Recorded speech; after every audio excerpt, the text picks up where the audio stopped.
Hey guys and gals, it's me George, the Shade Tree Fix-It Man, and after watching Terry's video on his plow setup, I decided to do a little more tearing down before I started building back up. And I took the plate off that comes in front of the front axle. It also bolts up here and it bolts down the bottom. And let me see if I can catch it down in there for you. Yeah, it bolts across the bottom in here. And that's what my plow itself is going to mount to. And so I could put more bracing in there and tie things together back to the frame. And it's just as well because, as you can see, the pivot point on the axle is getting pretty rusty. And I can do a little cleaning before I put it back together. Put some grease down in there. Make it move a little bit better. You can see all the dirt that was built up. That was on the bottom side of it. Yeah, so as usual, we got a pile of junk on the floor. Different things that we tried and didn't work. And this is the unit now. It's upside down. When I had it set up last that you saw it, I had this way out here. And the tube that was right here came out. So it was pushing against this piece of tube. And here is the piece of tube right here. So it actually came out that much further. And I'm thinking to myself, you know, that's a bend looking to happen, even though it's fairly stiff tube. So we cut that out. So now this is welded here, as well as being welded here and across the bottom. And I put these tabs on each end, so these tabs are welded to this pipe here. This is the main one.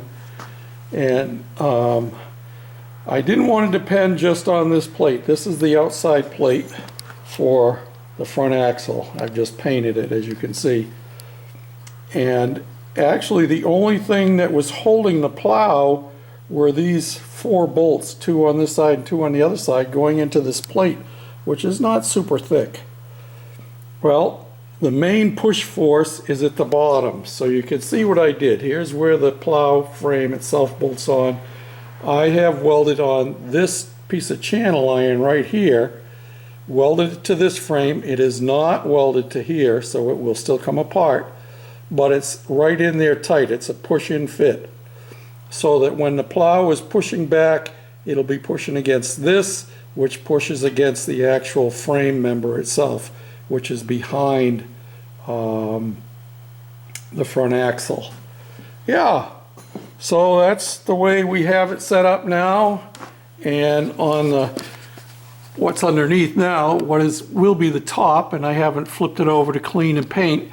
I have this plate here, which originally just held the muffler up. That's all it was for, was to suspend the muffler. I have this bolted now to the bottom piece of channel iron, or angle iron, I guess it is, and it will be anchored to the front of the frame. And actually this, let me see now, I gotta get this right in my head. This piece here goes behind one lip on the frame. There's actually a double lip. This slides in behind it, and then this will get sandwiched out here. So there'll be actually 4 pieces of metal here that this will be anchored into, and this will be bolted through.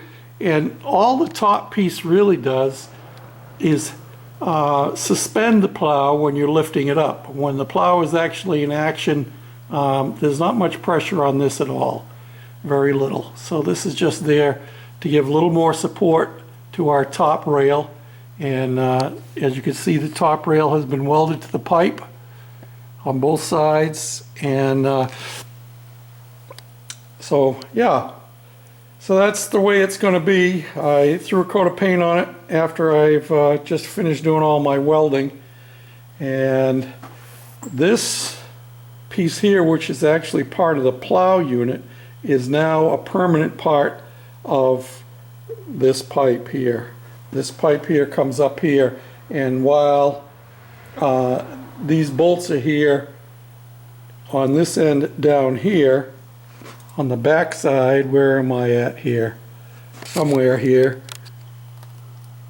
Well, I was going to say that that was welded to it, but I guess it's not. I still could unbolt this off of there and just leave this framework on the tractor itself.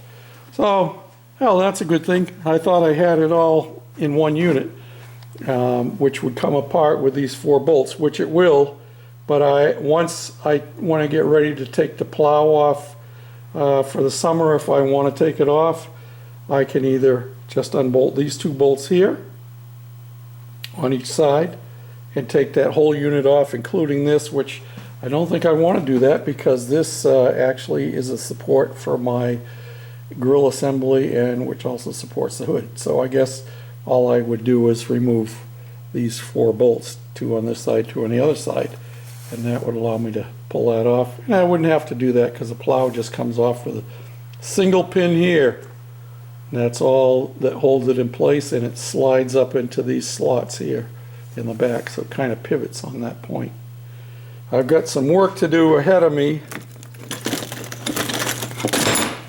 This is the piece that actually goes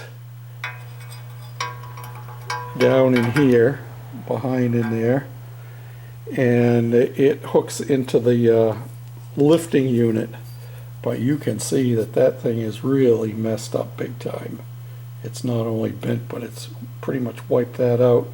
So I've got to fabricate a new one of those. Probably could find one online.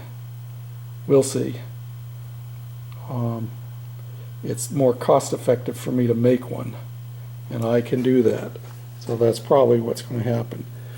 But that's our progress for this weekend, and I'm pretty satisfied with it as it is. It'll look good once it's back on the front there. And final note, I got my new mufflers. We had talked about these the other day,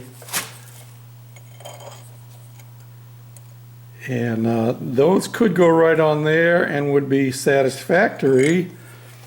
But some people have been talking about a further modification.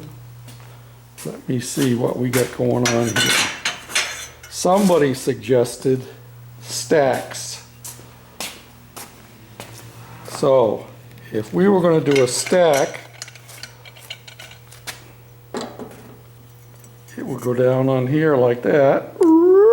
Come right up there with the muffler on top, and I would have to I'd have to space it out a little bit down there because it's hitting the hood. If I even right there, it's hitting the hood, so I'd have probably 2-inch spacer in there. That's not a problem. We can do that.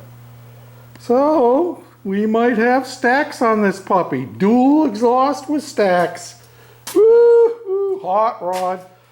And I said to somebody, well, you know, snow comes down and the stacks go up, but then I thought, well, you know, I can go over here to my scrap bin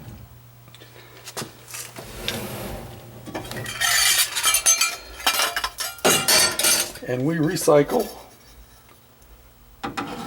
and all it would take to protect the exhaust is a can, and I could probably find a smaller one than that that would fit better. A tin can to go over them when it's not being used.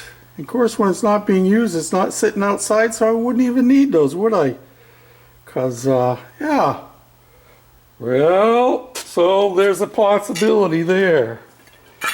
Now, seems like George always makes his projects into more of a project than they have to be. But part of the reason is that George likes to tinker, and I've always been one to modify things that I had, cars or even model cars. I never built a model car straight out of the box without any modifications to it. Even my first one had modifications done to it when I was 10 years old, and it hasn't stopped since then. Oh, there you have it. Yeah, It's, let me see. What time is it? It is 20 minutes of 8. And this old man is going to go in. The temperature today has been hovering around 60 degrees, which is just about what it is right now. It was probably 62 during the day in the sunshine. But yeah, it's still nice working weather. We've had it down into the 30s at night several times, and it may be again tonight. But that's okay. You can tell I got the door open, so it's not cold enough, although if I have full confession here, I do have a sweatshirt on. Oh yeah, you gotta have them. YouTube Garage Gang. There it is right there, the official sweatshirt of the YouTube Garage Gang. So anyway, until next time, guys and gals, this is George, the Shade Tree Fix-It Man, saying thanks for watching, for subscribing, and commenting. I appreciate every single one of you. Bye now.